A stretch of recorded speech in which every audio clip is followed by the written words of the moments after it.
सुमनपाल bulletin की शुरुआत करते हैं बड़ी खबर के साथ। मुख्यमंत्री पुष्कर सिंह धामी ने केंद्रीय बजट 2026 को सकारात्मक बताया। उन्होंने कहा कि ये बजट भारत की आत्मनिर्भरता और आत्मविश्वास को बढ़ाने वाला है। धामी ने कहा ये बजट सभी नागरिकों की आकांक्षाओं को पूरा करता है।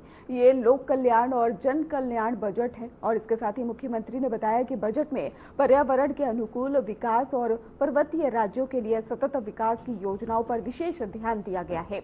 उन्होंने कहा कि ये बजट देश के विकास और नागरिकों की भलाई के लिए मार्गदर्शक साबित होगा। और आदरणीय प्रधानमंत्री श्री नरेंद्र मोदी जी के नेतृत्व में जो कल वित्त मंत्री जी के द्वारा बजट प्रस्तुत किया गया है, वो बजट प्रधानमंत्री जी के दूरदर्शी नेतृत्व और 2026-27 का ये बजट भारत की आत्मनिर्भरता, आत्मविश्वास और विकसित भारत के संकल्प को पूरा करने वाला बजट है। और मैं कहूं कि ये सभी की आकांक्षाओं के, भारतवर्ष के सभी नागरिकों की आकांक्षाओं की पूर्ति का बजट है। सबके उत्थान का, उनके उन्नयन का, आगे बढ़ाने का और हर वर्ग को किसी न किसी रूप में आगे लाने का और विकसित भारत बनाने का संकल्प पूरा करने का बजट है। और ये बजट भारत के भविष्य को 3 मजबूत स्तंभों में स्थापित करता है कि भारत आर्थिक रूप से मजबूत बने। भारत दुनिया की जहां चौथी अर्थव्यवस्था अभी बन चुका है, आने वाले समय में भारत दुनिया की 3 प्रमुख आर्थिक महाशक्ति के रूप में स्थापित हो, सामाजिक रूप से संतुलन स्थापित हो, हर वर्ग के विकास का प्रावधान हो और साथ में जो आज विश्व ग्लोबल वार्मिंग जैसी अनेक समस्याओं से जूझ रहा है। हम सब जानते हैं कि लगातार जो ग्लोबल वार्मिंग हो रही है, उसके कारण से मौसम में भी कई प्रकार का परिवर्तन देखने को हम सबको मिलता है। जिस समय वर्षा काल के समय में कई बार वर्षा नहीं होती है और होती है तो अत्यधिक हो जाती है। जैसे इस वर्ष हमने देखा कि हमारे यहाँ जो बर्फ पड़ने का समय था, उस समय हिमपात नहीं हुआ, कुछ रुकने के बाद हुआ है। ऐसे ही कई प्रकार के परिवर्तन, सर्दियों के समय में कम सर्दी होना, गर्मी में कम गर्मी होना। जैसे अगर 2025 की हम बात करें तो 2025 में हम सब लोगों ने बहुत कम यहाँ पर राज्य के अंदर देखा होगा तो बहुत गर्मी का एक तरह से एहसास बहुत ज्यादा नहीं हुआ। इस प्रकार से जो पर्यावरण स्थिरता है उस वह भी रहे, विकास के साथ साथ इकोलॉजी बनी रहे, इकोलॉजी के साथ इकोनॉमी भी बढ़े।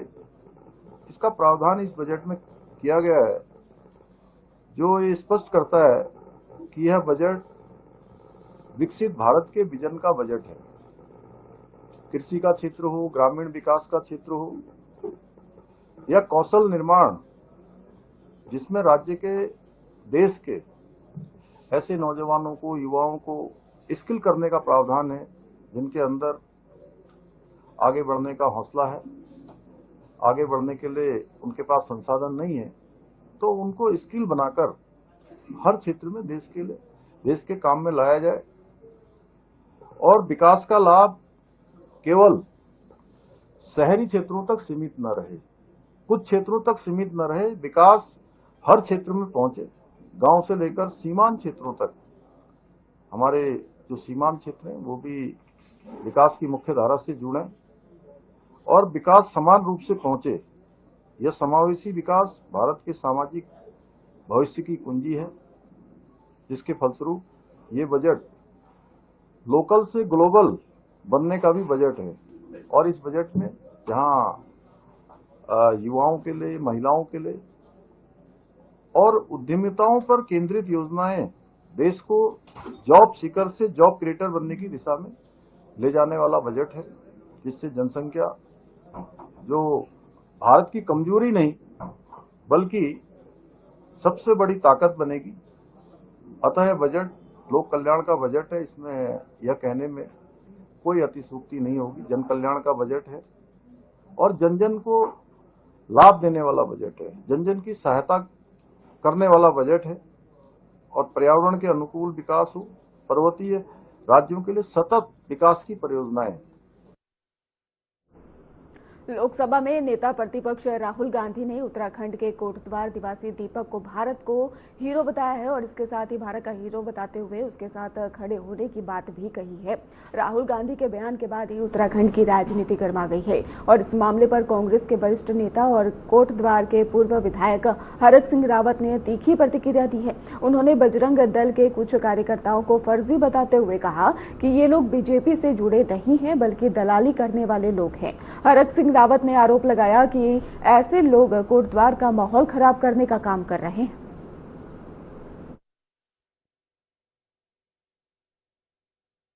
देखिए, भाजपा जगह जगह उन पे आज जिस तरह भ्रष्टाचार में डूब गई भारतीय जनता पार्टी की सरकार, उससे लोगों को भटकाने के लिए वो कुछ न कुछ बहाने ढूंढ रही है।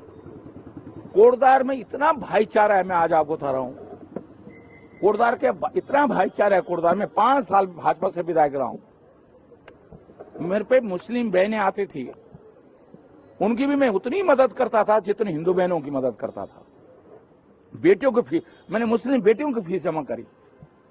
और कोटद्वार में मैं आज आप बता दूं, 80% मुस्लिम बहनों को, मुस्लिम भाइयों को गढ़वाली आती है। मैं आपको, वो गढ़वाली में बात करते हैं, मंदिर में जाते हैं, हिंदू रीति रिवाजों की सम्मान करते हैं, क्योंकि वहां गढ़वाली ऐसा माहौल है। वहां का बनिया भी गढ़वाली बोलता है, वहां का पंजाबी भी गढ़वाली बोलता है, जो 50 साल से कोटद्वार में रह रहा है।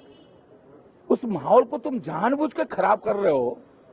क्यों कर रहे हो भाई? क्यों? इसको हमारे उत्तराखंड में कभी दंगे नहीं हुए, कभी नहीं हुए। मुरादाबाद में हुए, मेरठ में हुए, बरेली में हुए, दूसरे प्रदेशों में हुए, लेकिन उत्तराखंड में कभी नहीं हुए थे।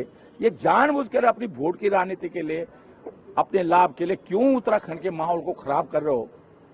मैं हाथ जोड़ के इन भाजपा के तथाकथित लोगों से, जो भाजपा के भी नहीं है, मैं जानता हूं ना भाजपा का कौन है कौन नहीं है, कहां है वो भाजपा के? कुछ नहीं है, वो सब फर्जी है, वो सत्ता के दलाल है सब लोग, जो सत्ता की दलाली कर रहे हैं। मैं बता दूं, हरिद्वार में कांग्रेस के राष्ट्रीय प्रवक्ता आलोक शर्मा ने प्रेस कॉन्फ्रेंस कर केंद्र सरकार पर बजट में उत्तराखंड की अनदेखी का आरोप लगाया। उन्होंने कहा है कि उत्तराखंड सरकार ने केंद्र से 13 मांगे रखी थी, लेकिन एक भी मांग पूरी नहीं की गई है। आलोक शर्मा ने कहा कि राज्य सरकार में इतना दम नहीं है कि वो केंद्र के फैसले का विरोध कर सके। उन्होंने ये भी कहा कि इस बजट पर कैबिनेट मंत्री सुबोध उनियाल का भी कोई बयान सामने नहीं आया और कांग्रेस प्रवक्ता ने आरोप लगाया कि बजट से उत्तराखंड को कोई सीधा लाभ नहीं मिला है। उन्होंने कहा कि राज्य की मुख्य फसलें मड़ुआ और गन्ना, इसके साथ ही धान है, और लेकिन बजट में इनके लिए कोई खास प्रावधान नहीं किया गया। उम्मीद का तो कोई बात ही नहीं है। अब तो डिस्कशन शुरू हो गया, बजट प्रेजेंट हो गया। हम तो चाहते थे कि उत्तराखंड की सरकार ने जो 13 मांगे रखी थी, केंद्र की सरकार उन मांगों को मानती, लेकिन दुर्भाग्य यह है कि ना तो वो मांगे मानी गई और ना उत्तराखंड सरकार के अंदर इतनी ताकत है कि वो केंद्र सरकार से अपना विरोध भी दर्ज कर सके। सुबोध उनियाल जी वित्त मंत्री हैं, उनका कोई बयान नहीं। वो कह रहे बहुत अच्छा हो गया, बहुत अच्छा हो गया। अरे भाई, जो आपने मांगा था उसमें से तो कुछ भी नहीं मिला आपको। उत्तराखंड के विकास के लिए कोई कदम नहीं उठाया गया। आप ट्रैकिंग सिस्टम दे देंगे, अखरोट की खेती करा देंगे, ये सब जुमले हैं। वो पहले भी उत्तराखंड में सब चीजें होती रही हैं। पलायन कैसे रुकेगा, बेरोजगारी कैसे दूर होगी? गन्ना, यहाँ की मैदानी हिस्सों की गन्ना और धान मुख्य फसल है। मैदानी हिस्सों में गन्ने के लिए क्या करेंगे आप? फर्टिलाइजर की सब्सिडी घटा दी, तो आम जन से लेकर किसान को सबको इन्होंने इस बजट से मार दिया। बजट आया। धामी सरकार की नीतियों और विफलताओं के खिलाफ कांग्रेस 16 फरवरी को राज्यपाल आवास पर घेराव करेगी। इसको लेकर ही कांग्रेस मुख्यालय में वरिष्ठ नेताओं की बैठक हुई। चुनाव प्रबंधन समिति के अध्यक्ष डॉक्टर हरक सिंह रावत, चुनाव संचालन अध्यक्ष प्रीतम सिंह और नेता गोविंद सिंह कुंजवाल ने ही गढ़वाल मंडलों और इसके साथ ही प्रकोष्ठों के साथ योजना बनाई और बैठक में राज्यपाल आवास घेराव के मुख्य बिंदुओं पर भी चर्चा की गई है और सभी को जिम्मेदारी दी गई है। और इसके साथ ही आपको बताते चले कि कार्यक्रम के संयोजक प्रीतम सिंह ने कहा कि राज्य में बढ़ते भ्रष्टाचार, महिला अपराध और कानून व्यवस्था की भी असफलताओं के कारण यह आंदोलन किया जाएगा।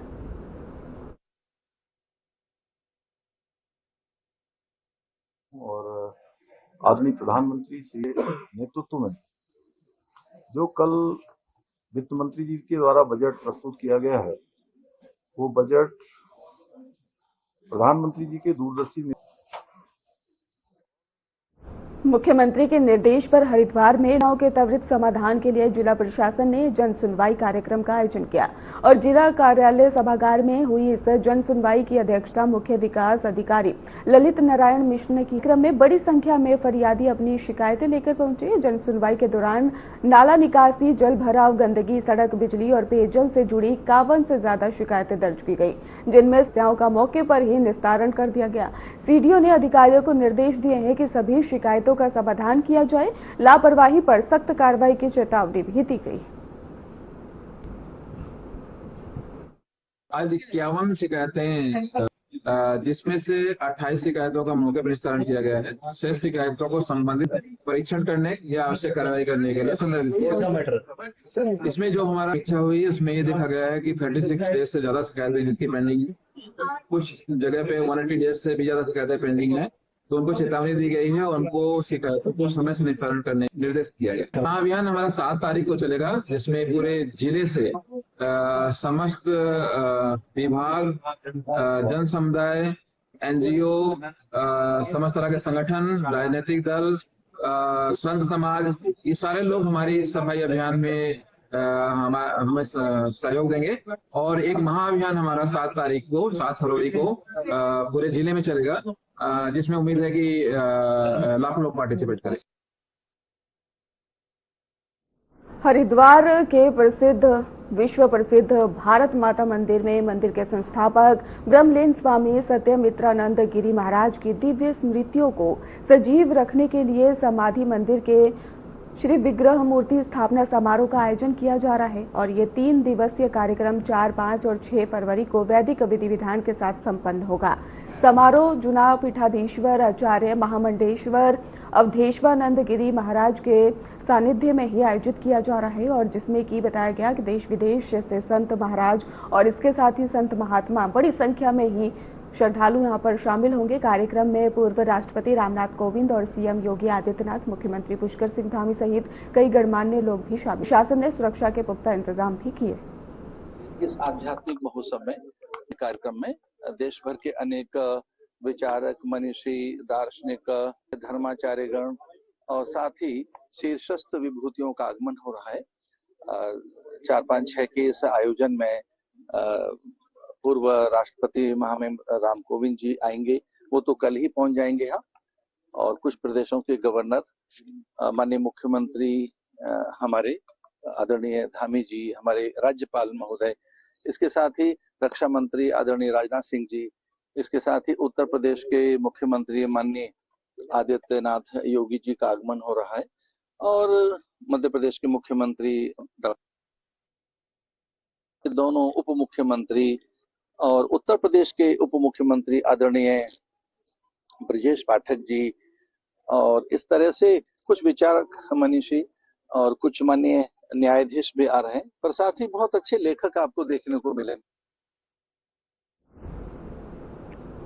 डिजिटल दौर में बढ़ते साइबर अपराधों को देखते हुए हरिद्वार में एक विशेष जागरूकता कार्यशाला का भी आयोजन किया गया और ऋषिकुल आयुर्वेदिक कॉलेज के ऑडिटोरियम में आयोजित इस कार्यक्रम में छात्रों, महिलाओं, स्वयं सहायता समूह और आंगनबाड़ी कार्यकर्तियों को ही साइबर फ्रॉड से बचाव की जानकारी दी गई। कार्यशाला में मुख्य विकास अधिकारी ललित नारायण मिश्रा और इसके साथ ही जिला विधिक सेवा प्राधिकरण की सचिव सिमरनजीत कौर और साइबर सेल प्रभारी प्रकाश चंद्र सहित विशेषज्ञों ने डिजिटल अरेस्ट, ऑनलाइन ठगी और बैंक फ्रॉड और फर्जी कॉल से बचने के उपाय बताए हैं और अधिकारियों ने कहा कि थोड़ी सतर्कता से साइबर अपराध से बचा जा सकता है। कार्यक्रम में चित्रकला प्रतियोगिता भी आयोजित की गई।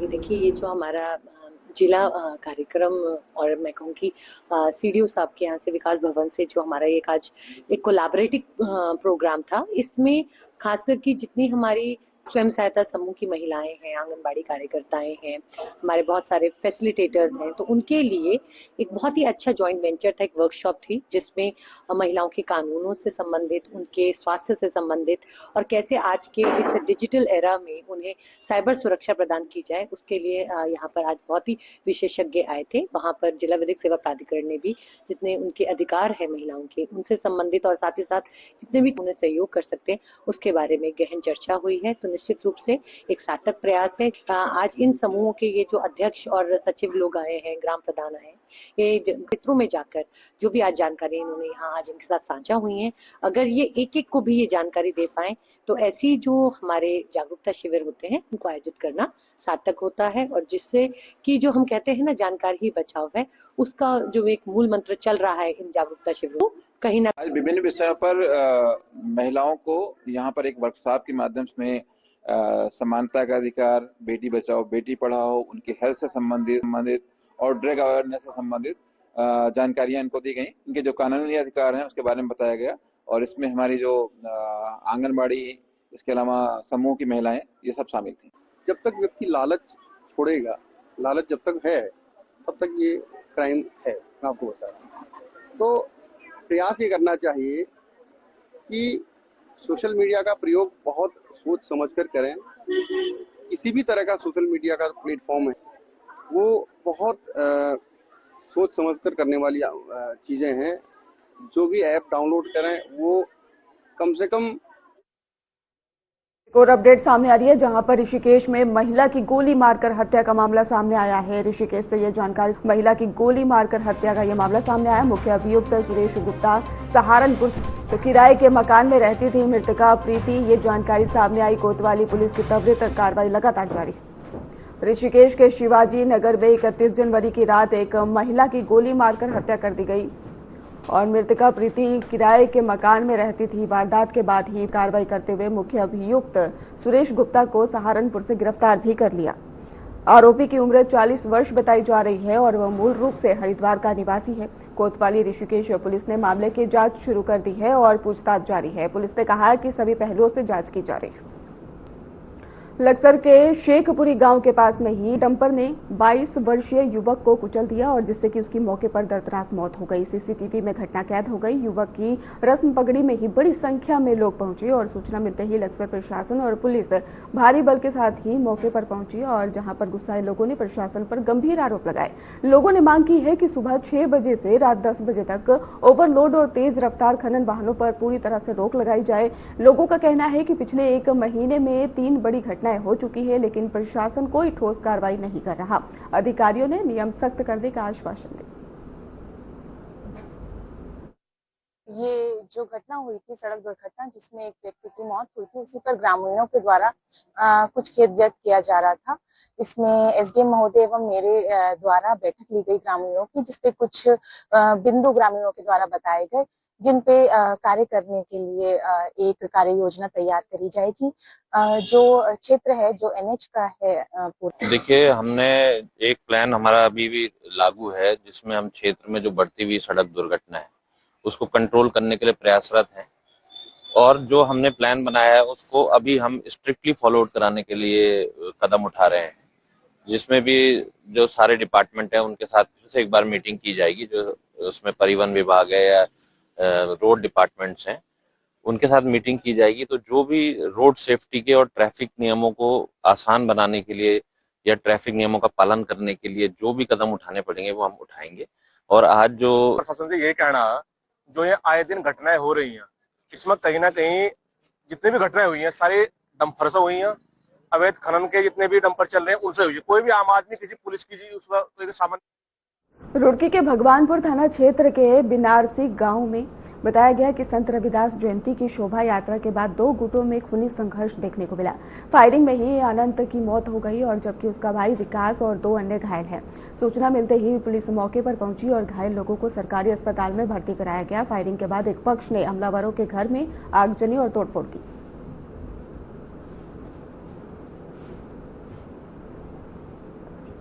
आज हम सुबह से गुरु महाराज प्रत्येक गांव में हम गांव में थे। जैसे जानकारी मिली बनारसी गांव में कि वहां पे गोली चल गई है, हम लोग बुग्गा वाला क्षेत्र में थे, वहां से यहाँ पहुंचे तो जानकारी यहाँ प्राप्त हुई कि एक व्यक्ति की मौके पर डेथ हो गई है। बाकी 2 व्यक्तियों को गोली लगी हुई जिनको हायर सेंटर रेफर किया हुआ है। अभी मौके पर हम मौजूद है, डेड बॉडी को पीएम के लिए भेजा गया है। पुलिस फोर्स गाँव में तैनात है। बाकी हमने पुलिस प्रशासन से बात की और उम्मीद करते हैं कि देखिए, आज जो ये शोभा यात्रा सकुशल संपन्न हुई, हमारी यात्रा के बाद प्रसाद वितरण के दौरान एक ही पक्ष के लोगों में आपस में किसी चीज को लेकर विवाद हुआ, अचानक हुआ, जो अभी प्रथम दृष्टया बताया जा रहा है। कोई कुछ समय पहले 1-2 साल पहले कुछ एक बच्चा बच्ची में को लेकर के कुछ इन्होंने इश्यू बताया, भी स्थिति क्लियर नहीं है। और एक रुड़की के ताशीपुर पीकेट नहर पटरी मार्ग पर घने कोहरे के कारण एक दर्दनाक सड़क हादसा हुआ। अज्ञात वाहन ने बिना नंबर प्लेट के ही मोटरसाइकिल को टक्कर मार दी और जिस पर सवार जीजा साला और गंभीर रूप से घायल बताए जा रहे हैं। सड़क पर गिर पड़े थे और सूचना मिलते ही पुलिस और एम्बुलेंस मौके पर पहुंचे। दोनों घायलों को सरकारी अस्पताल में भर्ती कराया गया, जहां पर आपको बता घोषित कर दिया। कानपुर क्षेत्र में मौजूद एक अस्पताल में ही भर्ती महिला मरीज ने डॉक्टर पर अश्लील हरकत करने का आरोप लगाया है। अनुसार 1 महीने से अपने मायके राजपुर मुस्तफाबाद आई हुई थी और 31 जनवरी की रात तबियत बिगड़ने पर उसे लोकनायक हेल्थ केयर सेंटर में ही यहां पर भर्ती कराया गया था। आरोप है कि रविवार शाम ने चेकअप के बहाने कई बार ही उसके पति को बाहर भेजा और इसके साथ ही छेड़छाड़ की।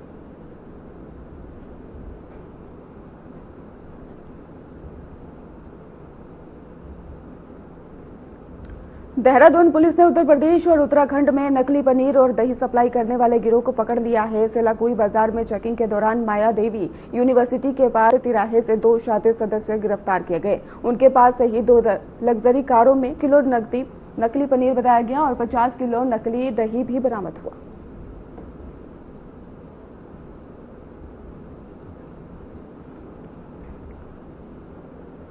राजाजी टाइगर रिजर्व के हाथी बाड़े में इन दिनों एक नन्हा मेहमान आंख का तारा बना हुआ है और ये नवजात हाथी 18 जनवरी को ही श्यामपुर फॉरेस्ट रेंज का खारा इलाके में जंगल में अकेला मिला था। गश्त के दौरान वन कर्मियों ने उसे असहाय हालत में देखा और तुरंत हम उसे समय समय पर दवा भी देते हैं और हर 1 से 1.5 घंटे में से दूध भी पिलाते हैं। इसके साथ ही वह खेलकूद भी अच्छे से कर रहा है, एक्टिविटीज भी अच्छी देखने को मिल रही हैं और उसका समय समय से पूरा एग्जामिन भी किया जा रहा है, जिससे कि उसकी स्थिति में पहले से काफी सुधार देखने को मिला है। ये ऐसी अवस्था में था कि बिल्कुल उठने से बिल्कुल लाचार हो चुका था, चल नहीं पा रहा था। तो उसका हमने जब किया फिर उसको थोड़ा। चमोली उत्तराखंड में ताजा बर्फबारी के बाद बद्रीनाथ धाम पूरा है। चारों ओर सफेद चादर ने धाम और आसपास के क्षेत्र को खूबसूरत दृश्य प्रस्तुत किया है। मौसम विभाग ने अगले कुछ दिनों तक बर्फबारी और ठंडा मौसम जारी रहने की भी संभावना जताई।